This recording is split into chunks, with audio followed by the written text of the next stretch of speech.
जय हिंद, नमस्कार साथियों। स्वागत है आप सभी लोगों का हमारे एक और नए वीडियो में। और आज की इस वीडियो में मैं आप सभी लोगों को बताने वाला हूं रीजनिंग के क्वेश्चन के बारे में। जी हां दोस्तों, आप सभी लोगों के लिए लेकर के मैं आ चुका हूं 10 ऐसे प्रश्न जो कि एग्जाम में पूछे गए हैं। दोस्तों ये है रीजनिंग के प्रश्न, और रीजनिंग के प्रश्न यदि आप सॉल्व कर रहे हैं तो उसमें आप लोगों को पता ही होगा ट्रिक्स लगते हैं, टिप्स लगते हैं दोस्तों। तो उसी हम लोग ट्रिक और टिप्स को लगा करके हम लोग एग्जाम में पूछे गए सवालों को सॉल्व करने वाले हैं आज की इस वीडियो में। तो अंत तक बने रहिएगा। चलिए शुरू करते हैं। सबसे पहला सवाल है दोस्तों, नीचे दिए गए विकल्पों में से संबंधित संख्या को चुनिए। यहाँ पे संबंधित संख्या को चुनना है। तो चलिए हम लोग देखते हैं यहाँ पे क्या ऐसा संबंध बन रहा है ताकि इसको सॉल्व किया जा सके। दोस्तों सबसे पहले आप लोग यहाँ पे देखेंगे 5 है, 250, 7, 686, फिर उसके बाद है 3, यहाँ पे प्रश्नवाचक चिन्ह है, यहाँ पे हम लोगों को निकालना है। तो ये जो छोटी संख्या है इसका हम लोग जो भी करेंगे बड़ी संख्या को निकालने के लिए। तो यहाँ पे छोटी संख्या आप लोग देखिए कितना है, 5 है। तो 5 का हम लोग यदि करते हैं क्यूब, कितना करते हैं दोस्तों, क्यूब करते हैं, तो बराबर कितना हो जाएगा दोस्तों, 125 हो जाएगा। और 125 में गुणा कर देंगे 2 में तो बराबर कितना हो जाएगा दोस्तों, हो जाएगा 250। तो ये 250 है, हाँ 250 है। आगे देखेंगे यहाँ पे है 7, और 7 का यदि हम लोग कर देते हैं क्यूब, तो 7 का क्यूब करेंगे तो आ जाएगा हम लोग का 343। ठीक है दोस्तों, इसमें भी हम लोग 2 से गुणा कर देंगे। जब 2 से गुणा कर देंगे तो आ जाएगा 686 दोस्तों। तो यहाँ पे 686 है, हाँ। तो उसी प्रकार से हम लोग 3 को भी हम लोग निकाल देंगे। ठीक है, तो 3 का यदि हम लोग क्यूब करते हैं तो 3 का क्यूब कर देंगे तो 27 आ जाएगा, गुणे में 2 कर देंगे तो आ जाएगा 54। कितना आ जाएगा दोस्तों, 54 आ जाएगा। तो ये प्रश्नवाचक चिन्ह की जगह पे हो जाएगा हमारा 54। बहुत ही आसान सवाल होते हैं दोस्तों, बस आपको समझने होते हैं कि कौन से ट्रिक यहाँ पे इस्तेमाल हो रहे हैं। उसी ट्रिक से इस्तेमाल करते करते ढेर सारे सवाल तैयार होते हैं, तो उसी ट्रिक्स को हम लोग जानना बहुत ही जरूरी पड़ जाता है दोस्तों। उम्मीद है ये पहला प्रश्न आप लोगों को बहुत ही अच्छे तरीके से समझ में आया होगा। अब देखते हैं दूसरे प्रश्न को। दूसरे प्रश्न में कह रहा है, नीचे दी गई श्रृंखला श्रेणी में प्रश्न चिन्ह के स्थान को ज्ञात कीजिए। यहाँ पे आप लोग देख सकते हैं दोस्तों क्वेश्चन मार्क दिया गया है। यहीं पे हम लोगों को ज्ञात करना है कि कौन सा ऐसा संख्या आएगा दोस्तों। इसको देखते हुए ये समझिए कि क्या इसमें डिफरेंसेस हैं, और डिफरेंसेस को देखते हुए हम लोगों को प्रश्नवाचक चिन्ह की जगह पे संख्या ज्ञात करना है दोस्तों। तो सबसे पहले देखिए यहाँ पे है 55 और यहाँ पे है 56। फिर यहाँ पे देखिए 56 है तो यहाँ पे है 65, फिर यहाँ 65 है तो यहाँ पे है 90, यहाँ पे 90 है तो यहाँ पे 139। जब यहाँ पे 139 है तो यहाँ पे क्या होगा, यही हम लोगों को निकालना है दोस्तों। यहाँ पे 55 है ना, 55 और 56 में अंतर देखते हैं तो कितने का है, 1 का अंतर है दोस्तों। कितने का अंतर है, 1 का अंतर है। ठीक है दोस्तों, और इसमें इसका अंतर देखते हैं तो कितने का अंतर हो जाता है दोस्तों, 9 का अंतर हो जाएगा। और इससे इसमें यदि अंतर देखते हैं तो 25 का अंतर हो जाता है दोस्तों। ठीक है दोस्तों, 25 का अंतर हो जाता है। यदि इसमें अंतर हम लोग देखते हैं तो 47 का अंतर हो जाएगा दोस्तों। कितने का अंतर हो जाएगा, 47 का अंतर हो जाएगा। तो यहाँ पे क्या होगा, तो यहाँ पे क्या होगा दोस्तों, हम लोगों को निकालना है। तो जैसा कि आप लोगों को ये संख्या दिखाई दे रहा है और आप लोगों को ये देखते हुए ये समझ में आ रहा है कि जो ट्रिक्स इसमें अप्लाई हो रहा है वो है क्या है दोस्तों, स्क्वायर के फॉर्म में तैयार हो रहा है। यानी कि 1 का स्क्वायर करेंगे तो 1 ही आएगा बराबर।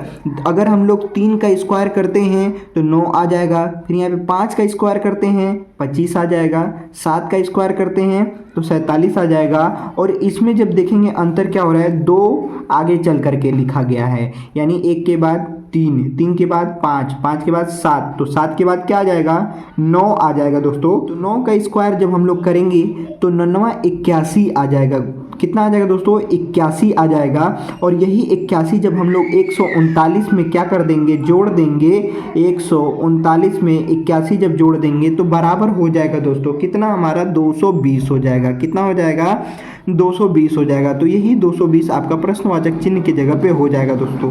उम्मीद है ये दूसरा भी सवाल आप लोगों को बहुत ही अच्छे तरीके से समझ में आया होगा। अब देखते हैं तीसरे प्रश्न को। ये है दोस्तों तीसरा सवाल, और बहुत ही मज़ेदार सवाल है दोस्तों। मज़ेदार कैसे है, चलिए देखते हैं। उस विकल्प का चयन करें जो दिए गए वर्गों के आरेख को दर्शाता है। यहाँ पे दिया गया है जापान, फ्रांस और रूस। जब भी इस प्रकार के क्वेश्चन दें आपके सामने और पूछे कि आरेख को ज्ञात कीजिए, यानी किस प्रकार की आकृति बनी हुई है और इसकी किस प्रकार की आकृति बनेगी उसको हम लोगों को निकालना है दोस्तों और बना करके समझना है। तो सबसे पहले समझिए ये जापान को। ये जापान क्या है, एक मतलब एक कंट्री है, ठीक है दोस्तों। तो मान लीजिए ये एक कंट्री हो गया। फ्रांस क्या है, फ्रांस जापान से संबंधित है। ये फ्रांस एक देश, अलग देश है, ना कि जापान में आता है। तो ये भी क्या हो गया, एक अलग देश हो गया।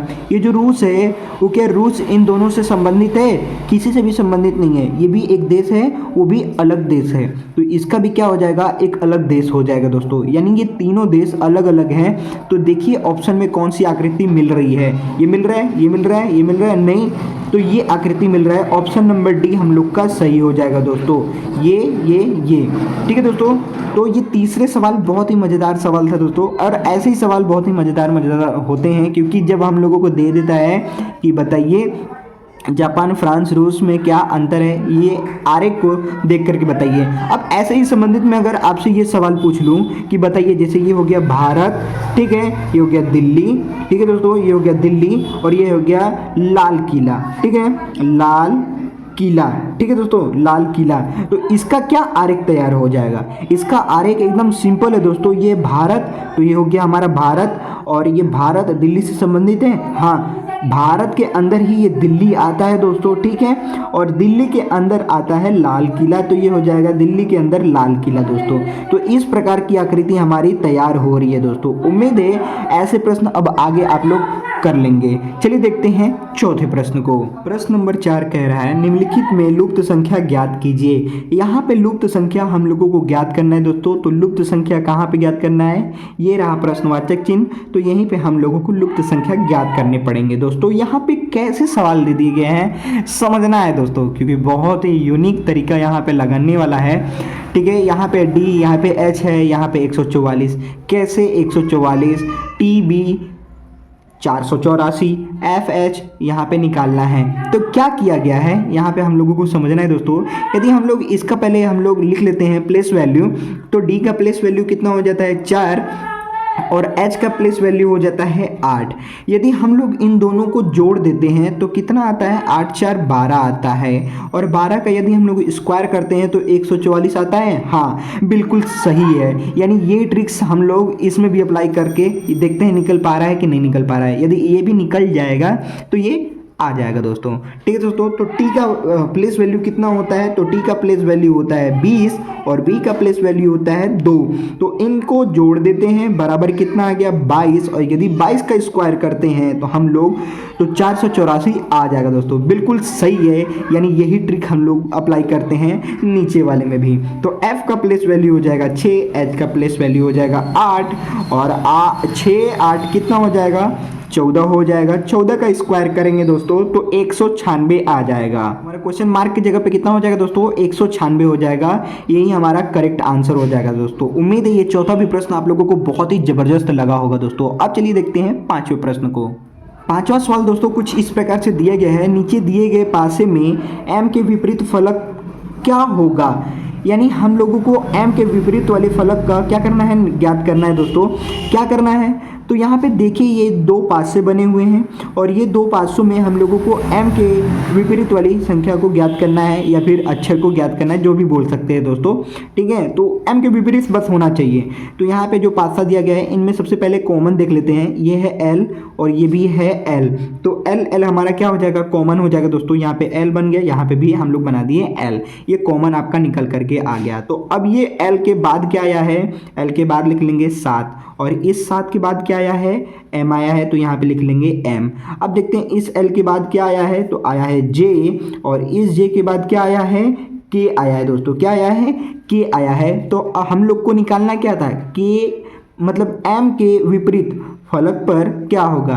तो m का विपरीत क्या हो गया, k हो गया। यदि पूछता k का विपरीत तो क्या हो जाता, m हो जाता। तो हम लोग का कि क्या हो गया दोस्तों, करेक्ट आंसर। उम्मीद है ऐसे पासे वाले सवाल यदि आपसे विपरीत में पूछते हैं तो आगे आप लोग कर सकेंगे, ठीक है। चलिए देखते हैं छठे प्रश्न को। तो प्रश्न नंबर 6 यहाँ पे कह रहा है, किसी कोड भाषा में DLICK को HX RF भी लिखा जाता है, तो उसी भाषा में LIGAL को किस प्रकार लिखा जाएगा? तो हम लोग सबसे पहले क्या करते हैं, DLICK को कुछ इस प्रकार से हम लोग बना लेते हैं दोस्तों, और उसके नीचे लिख देते हैं HXRF भी लिख देते हैं। और इसमें डिफरेंट देखते हैं, क्या है डिफरेंट, यानी क्या है अंतर। तो दोस्तों आपको अंतर एकदम साफ साफ दिखाई दे रहा होगा। वो अंतर ये है कि पहले इसका प्लेस वैल्यू रख देते हैं, तो डी का प्लेस वैल्यू कितना आ जाता है 4, एल का कितना होता है 12, आई का कितना होता है 9, सी का होता है 3, के का होता है 11। यदि हम लोग देखते हैं कि एच का प्लेस वैल्यू कितना आता है, तो एच का प्लेस वैल्यू होता है 8 और एक्स का प्लेस वैल्यू आता है 24 आता है, और आर का कितना होता है 18, और एफ का कितना होता है दोस्तों यहाँ पे 3 होगा, ठीक है दोस्तों। सी का कितना होगा 3 होगा, और एफ का होता है 6, भी का होता है 22, ठीक है दोस्तों, भी का होता है 22। यदि आप लोग यहाँ पे नज़र डालेंगे तो आपको दिखाई देगा कि 4 का 2 गुना 8 हो गया एच, ठीक है, यानी डी का एच रखा गया है। 12 का 2 गुना 24, यानी एल के जगह पे एक्स रख दिया गया है। आई का आर, यानी 9 का 18 हो गया। सी का एफ, 3 का 6 हो गया। के का भी 11 का 22 हो गया। यानी इन सबको क्या कर दिया गया है दोस्तों, दोगुना कर दिया गया है। क्या कर दिया गया है, दोगुना कर दिया गया है। तो हम लोग LIGAL का भी क्या कर देंगे दोस्तों, निकाल लेंगे। तो L का, I का, G का, A का, L का क्या हो जाएगा, यहाँ पे आप लोग अच्छे तरीके से समझिएगा दोस्तों। L का कितना होता है, L का होता है आपका 12, और L का हम लोग लिखेंगे X यानी कि 24, ठीक है दोस्तों। उसी प्रकार से I का हो जाएगा R, G का हो जाएगा N, और A का हो जाएगा B, L का हो जाएगा X हो जाएगा दोस्तों, ठीक है। तो आपका आंसर क्या हो जाएगा, XRNBX आपका करेक्ट आंसर हो जाएगा दोस्तों। उम्मीद है ये छठा प्रश्न भी आप लोगों को बहुत ही अच्छे तरीके से समझ में आया होगा दोस्तों। मैं ऑप्शन नहीं लिखता हूँ ताकि आप लोग यदि क्वेश्चन को ही अच्छे तरीके से समझ जाएंगे तो ऑप्शन को देखने की ज़रूरत नहीं है, बस आप क्वेश्चन को सॉल्व कीजिए और आंसर को करेक्ट मान लीजिए, ठीक है दोस्तों। सॉल्व करने का बस तरीका आप लोगों को आना चाहिए, और आंसर तो हम लोग मिला ही लेते हैं पीछे देख करके, ठीक है दोस्तों। चलिए देखते हैं 7वें प्रश्न को।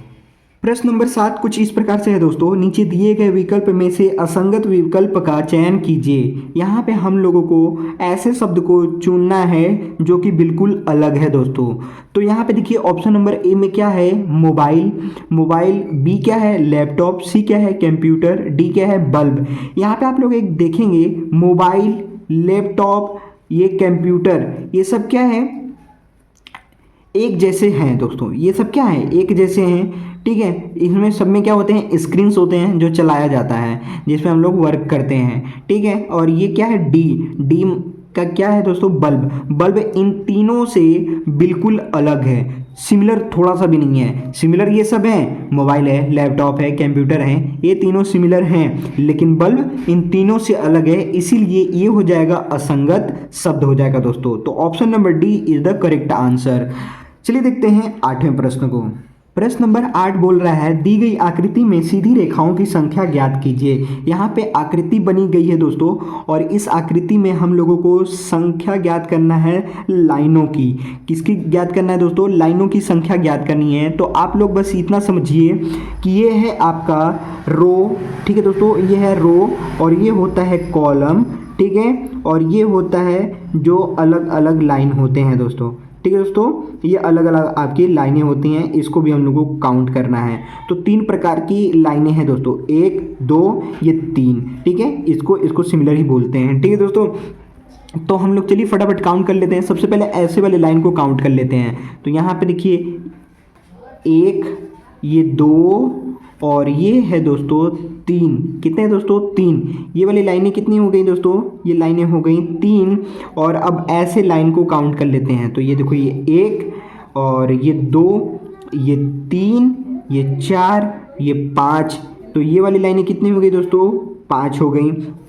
अब ऐसे वाली लाइन को काउंट कर लेते हैं, 1 2 3 4, ठीक है दोस्तों। फिर 5 6 7 8 9 10। तो यहाँ पे कितने हो गए दोस्तों, इन दोनों को मिला करके हो गया 10। कितना हो गया दोस्तों, तो 10 ये 5 ये 3 ये 10 5 15 3 18 बराबर कितना हो गया दोस्तों, 18 हो गया। तो ये हमारा B is the correct answer हो जाएगा दोस्तों। यहाँ पे बहुत सारे लोग डाउट में रहते हैं कि सर बताइए यहाँ पे लाइन कट हो रही है तो क्या हम इसको अलग नहीं गिन सकते, यहाँ पे अलग नहीं गिन सकते, यहाँ पे अलग नहीं गिन सकते हैं? तो बिल्कुल नहीं, ये एक सीधी लाइन है, याद रखिएगा दोस्तों। ये एक सीधी जब लाइन हो तो इसको एक ही लाइन मानते हैं, और यहाँ से भी ऐसे एक सीधी लाइन है तो इसको भी एक ही लाइन मानते हैं। ऐसा नहीं कि यहाँ से यहाँ 1 हो गया, यहाँ से यहाँ 2 हो गया, यहाँ से यहाँ 3, यहाँ से यहाँ तक 4 हो गया, ऐसा बिल्कुल नहीं है दोस्तों। अगर ऐसा होता तो यहाँ पे बहुत सारी संख्याएं हो जाती, यानी बहुत सारी नंबर हो जाती हैं। तो उम्मीद है ये 8वां भी प्रश्न आप लोगों को समझ में आया होगा। चलिए देखते हैं 9वें प्रश्न को। प्रश्न नंबर 9 बोल रहा है, नीचे दिए गए विकल्पों में से वह आकृति चुने जो दर्पण प्रतिबिंब को दर्शाता है। तो दोस्तों ये कुछ आकृति बनी गई है, ये कुछ अक्षर भी बोल सकते हैं, लेटर बोल सकते हैं, जो भी बोल सकते हैं, ये कुछ इस प्रकार से बनी गई है। और ये हमारा ए बी मिरर है दोस्तों। क्या है, मिरर है, यानी कि दर्पण है दोस्तों। तो दर्पण के इस सामने यानी पीछे कौन सा प्रतिबिंब बनेगा दोस्तों, कौन सा प्रतिबिंब बनेगा, वही हम लोगों को इस ऑप्शन में देखना है दोस्तों। तो सबसे पहले हम लोग देख लेते हैं, क्या देख लेते हैं दोस्तों, कि इसके पीछे क्या बनेगा। तो ये वाला जो है ना, ये वाले आकृति को हम लोग यहाँ बनाते हैं, ये वाले आकृति को ऐसे बनाते हैं, ठीक है दोस्तों। ये हमारा ऐसे आकृति बन गया, फिर ये इसके बाद वाला आकृति बनाते हैं, ये बन गया। फिर ये वाली बनाते हैं आकृति, ये हमारा ऐसे बन गया। फिर उसके बाद क्या बनाना है दोस्तों, उसके बाद बनाना है हमारा ये और ये। फिर उसके बाद क्या है दोस्तों, आर जैसा है तो ये आर बना दिए। फिर उसके बाद क्या है, जेड है। उसके बाद क्या है दोस्तों, जेड है, तो हमारा ये बन गया जेड। ठीक है दोस्तों, चलिए मिलाते हैं ऑप्शन में, किस ऑप्शन में है दोस्तों ये वाला आकृति। तो ये देखिए ऐसे है, ये भी सही है, ये भी सही है, ये भी सही है, ये भी सही है, यही सही है, यानी ऑप्शन नंबर 2 हमारा इज़ द करेक्ट आंसर हो जाएगा दोस्तों। उम्मीद है ये भी प्रतिबिंब वाला सवाल आपको अच्छे तरीके से समझ में आया होगा दोस्तों। यदि ऐसे नहीं समझ में आया होगा आप लोगों को, तो आप लोग क्या कीजिएगा, एक छोटा सा शीशा ले लीजिएगा जो जिसमें आप चेहरा देखते हैं, ठीक है दोस्तों। उसको यहाँ पे रखिएगा तो देखेंगे ये वाला चीज़ उसमें जो बनेगा वो बिल्कुल उल्टा बनेगा, ठीक है, यानी इसी का उल्टा बनेगा, ये वाला बनेगा तस्वीर दोस्तों, ठीक है। तो आपको समझ में आ जाएगा कि इसका आंसर क्या होगा दोस्तों, ठीक है। आप लोग एक बार चेक कीजिएगा और मुझे कमेंट सेक्शन में कमेंट करके बताइएगा कि ये आकृति तैयार हो रहा है कि नहीं हो रहा है। अब चलिए देखते हैं 10वें प्रश्न को। प्रश्न नंबर 10 कुछ इस प्रकार से बना है दोस्तों, नीचे दी गई श्रृंखला में प्रश्नवाचक चिन्ह के स्थान पर क्या होगा। तो हम लोगों को प्रश्नवाचक चिन्ह यहाँ पे दे दिया गया है दोस्तों। तो यहाँ पे हम लोगों को निकालना है कि आखिर क्या होगा। तो ये कुछ संख्याएं दी गई हैं, 15 2 12 3 9 4 6 5 और यह है प्रश्नवाचक चिन्ह जहाँ पे हम लोगों को निकालना है। तो दोस्तों यदि हम लोग इसको देखते हैं कि 15 के बाद 2 आ गया डायरेक्ट, और 2 के बाद फिर 12, 12 के बाद 3, नहीं, आप लोग ऐसे देखिए, एक संख्या के बाद दूसरी जो संख्या है वो कुछ बड़ी हैं, यानी अगर 15 के बाद 12 को देखते हैं तो इसमें कितने का अंतर आ जाता है दोस्तों, 3 का अंतर आ जा रहा है। और फिर इसके बाद इसमें देखते हैं तो 3 का अंतर, फिर इसके बाद इसका देखते हैं तो 3 का अंतर, फिर इसमें इसका देखते हैं तो 3 का ही अंतर होगा। यानी 15 में 3 घटा दिए 12, 12 में 3 घटा दिए 9, 9 में 3 घटा दिए 6, 6 में 3 घटा देंगे 3 आ जाएगा, ठीक है। और फिर यहाँ पे देखिए दोस्तों, फिर यहाँ पे देखिए 2 है, 2 3 फिर 4 फिर 5, तो इसके आगे क्या हो जाएगा दोस्तों, इसके आगे हो जाएगा 6, इसके आगे क्या हो जाएगा 6 हो जाएगा। लेकिन यहाँ पे ऑप्शन में तो कोई अंक दिया नहीं है, यहाँ पे ऑप्शन में क्या दिया गया है, CKHN यानी अल्फ़ाबेट्स दिए गए हैं। तो हम लोगों को अल्फ़ाबेट्स क्या करने पड़ेंगे, निकालने पड़ेंगे दोस्तों। क्या करने पड़ेंगे, अल्फ़ाबेट्स निकालने पड़ेंगे।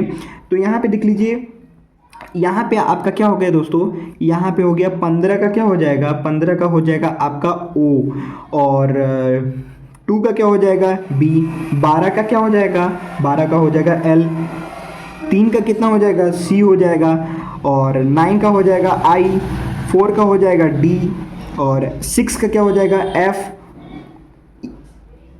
5 का क्या हो जाएगा E, 5 का क्या हो जाएगा दोस्तों, ई हो जाएगा, और 3 का क्या हो जाएगा, सी। ऑप्शन में ही हमारा सी बना है दोस्तों, तो option A is the correct answer हो जाएगा दोस्तों।